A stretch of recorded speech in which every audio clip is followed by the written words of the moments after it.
Good morning, children. So in the previous chapter, you have learned about topologies and protocols, and I told you to complete the homework. Hope you have done the homework. Today we will learn how the internet works. Okay, let me share the screen with you to teach you the lesson.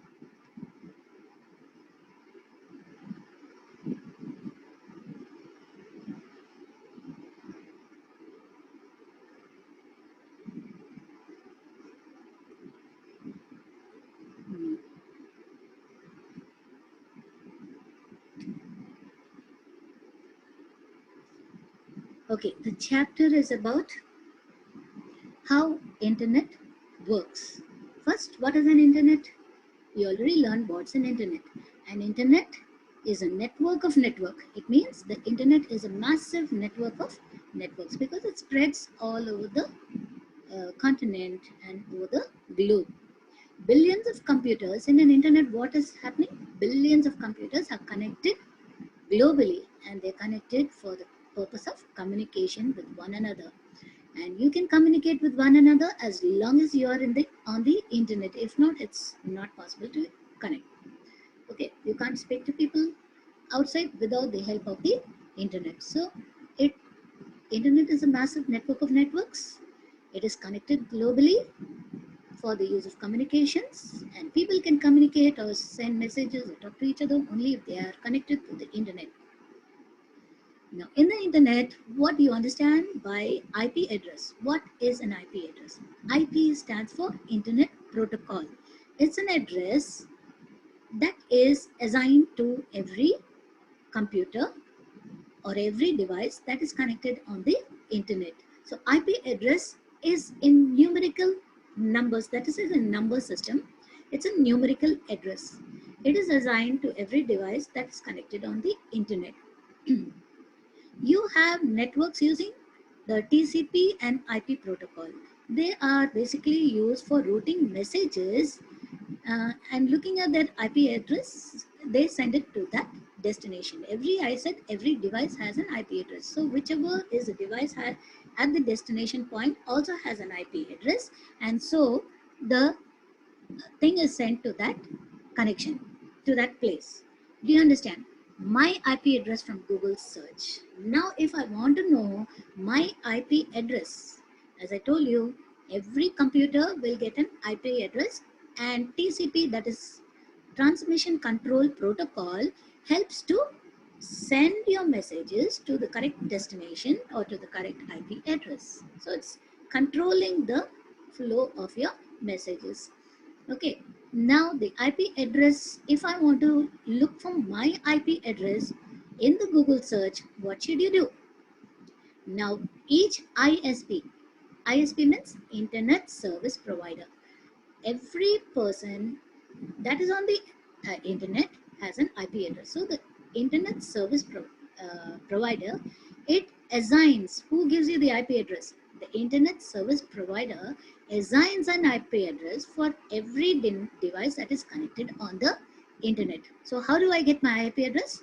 It is given by the Internet Service Provider. Now, when I am connected on the internet, you can see a public address that is assigned for your computer. If I want to know my IP address, what should I do? The Google search engine. In the Google search engine, you have a place where you can search. Click in that search. You can see in the picture here how I've typed my IP address. Right? In the picture there is written my IP address, and I just press the enter button. You can see the number assigned to my computer.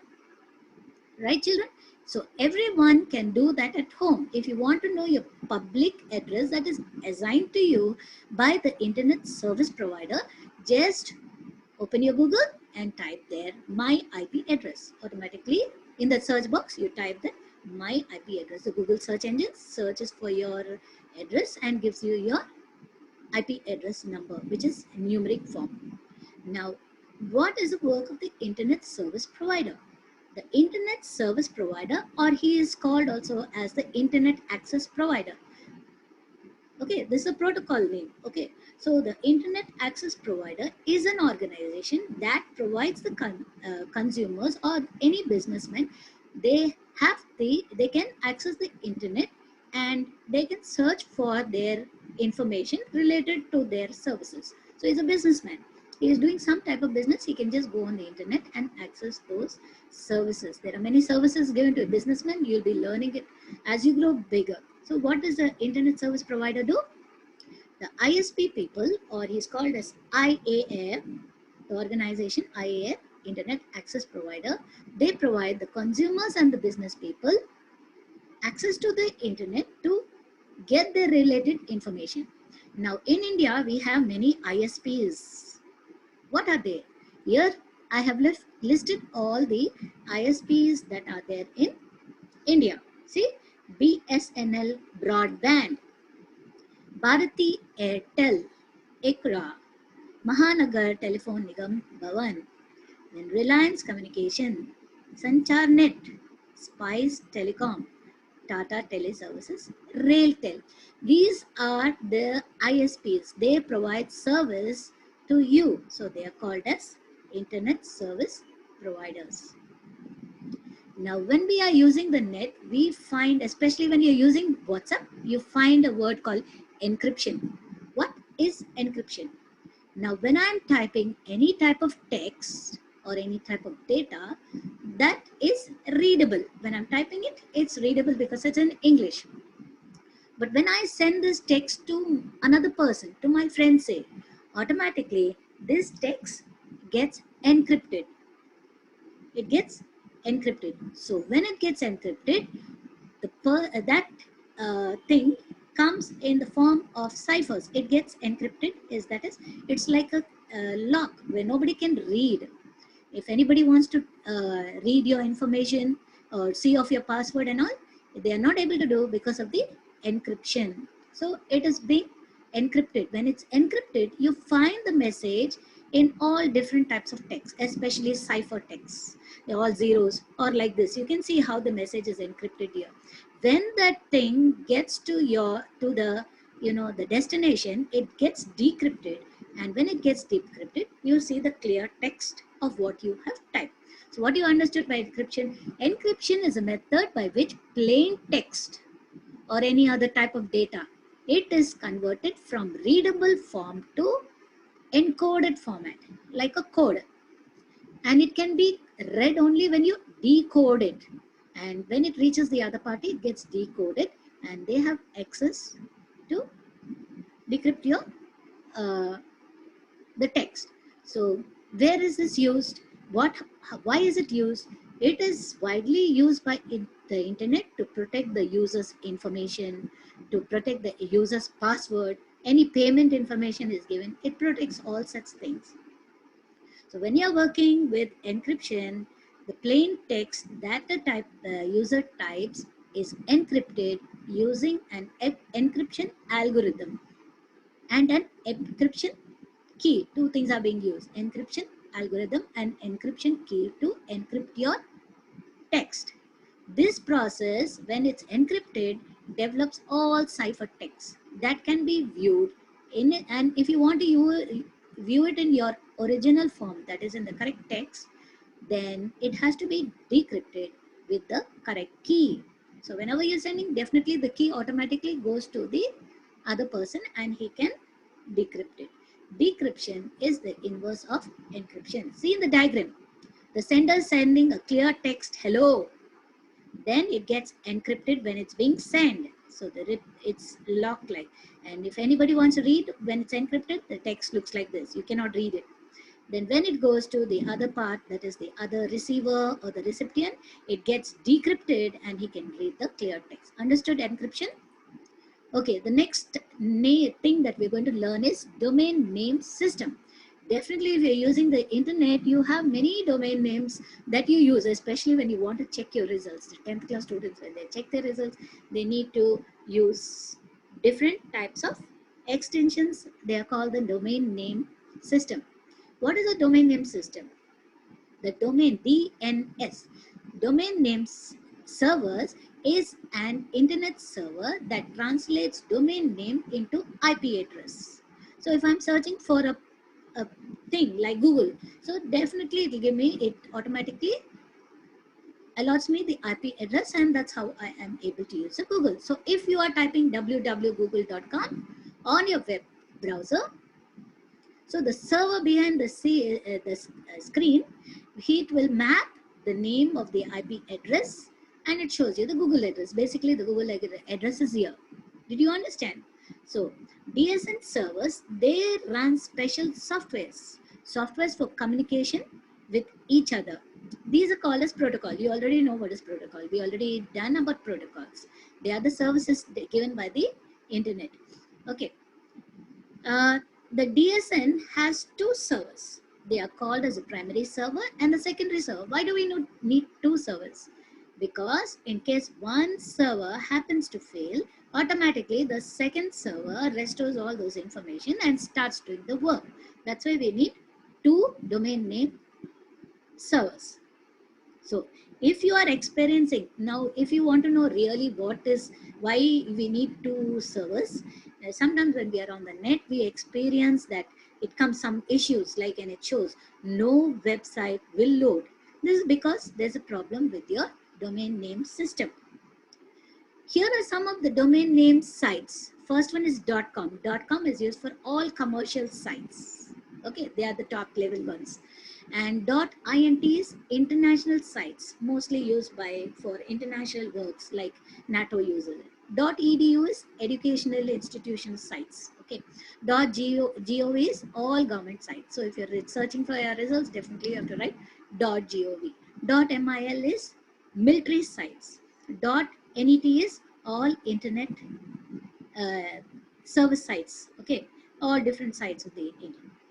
.org is organization. They are all non-commercial organizations. So .com is commercial, but organization is non-commercial. But now, you know, it's being open for everyone. .co.in is when you are searching for country-related pages. Then you type .co.in. IN is India. So every country has a dot with something else. What is WW? World Wide Web. So how is the web working? All documents that are there in the web, they are formatted and they get links. When they are formatted in a language called the markup language. It's called a hypertext markup language, or it's called as HTML. So they all support this the information to be traveled to every person. And how is done? Because of the links. It's supported by links. They support all these documents. They are linked through the HTML. And what are the types of things that the HTML allows people to use over the World Wide Web are graphics, audios, video files, and many other things. So what does the hypertext markup language do?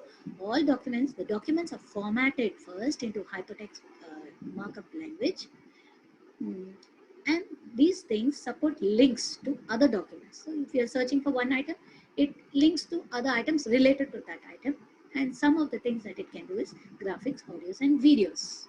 Yeah. Okay. Now this is your homework, but I've given you how to check your IP address. Now, if you want to check IP address of Google, Facebook, I've given you the homework on the second box. See, please find out the IP addresses of the following sites: Yahoo, Rediff, Facebook, Google, and Microsoft. What are you going to do? First, click on your start button. In your search bar, just type command. You already did Java and many other things. No? In the command, you type the command. Automatically, your command prompt opens. So click on the start button. In the search bar, you type command and then enter. The command prompt opens. It's a black screen. The command prompt is a black screen. When it opens, the first thing that you will type is ping.